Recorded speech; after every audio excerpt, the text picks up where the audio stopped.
अगर आप देखें तो आप सोच रहे होंगे कि किस कारोबार में ये कंपनी काम करती है। तो दरअसल अगर आप देखें तो जो टेगा इंडस्ट्रीज का कारोबार है बिल्कुल इसी से जुड़ा हुआ कारोबार है और इन्होंने जो है ये अपोलो ग्लोबल मैनेजमेंट के साथ मिलकर मॉलिकॉप इस कंपनी का अधिग्रहण यहाँ पर किया है और इसका जो अधिग्रहण है 13,200 करोड़ में करने जा रहे हैं। अब ये समझते हैं कि कंपनी करती क्या है। तो दरअसल अगर आप देखें तो कंपनी का जो कारोबार है और जो साइज है आप इसे समझिए। सबसे पहले जैसे मार्केट कैप अगर आप देखें तो 13,800 करोड़ के आसपास की और 13,200 करोड़ का एक्विजिशन है।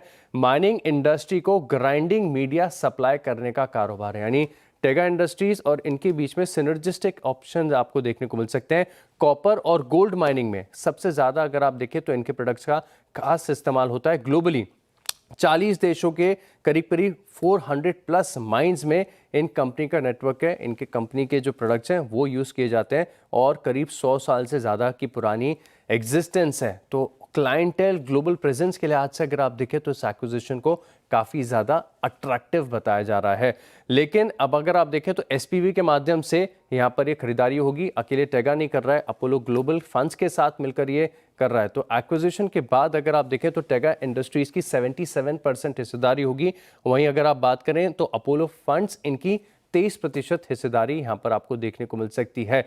लेकिन कंपनी के साइज स्केल के साथ अगर आप बात करें तो 13 सितंबर को कंपनी की बोर्ड बैठक होगी, जहां पर अगर आप देखें तो फंड रेजिंग पर विचार किया जाएगा और काफी सारे ऑप्शंस को डिस्कस किया जाएगा। तो इक्विटी के माध्यम से भी हो सकता है, डेट के माध्यम से भी यहां पर देखें तो फंड रेजिंग है, क्योंकि अमाउंट बहुत बड़ा है। लगभग जितनी टेगा इंडस्ट्रीज की साइज है इतने ही करीब का एक्विजिशन ये करने जा रहे हैं। फिलहाल अगर आप देखें तो स्टॉक 2% के नीचे कारोबार कर रहा है। फाइनेंशियल्स वगैरह अगर आप देखें तो कंपनी के काफ़ी अच्छे हैं और आगे शोज में विस्तार से इसके ऊपर बात करेंगे। लेकिन स्टॉक फिलहाल अगर आप देखें तो मेजर इक्विटी डाइल्यूशन की कंसर्न्स के चलते, इतनी बड़ी फंडिंग के चलते अगर आप देखें तो थोड़ा सा नर्वस और तकरीबन 2% की गिरावट यहाँ पर आपको देखने को मिल रही है।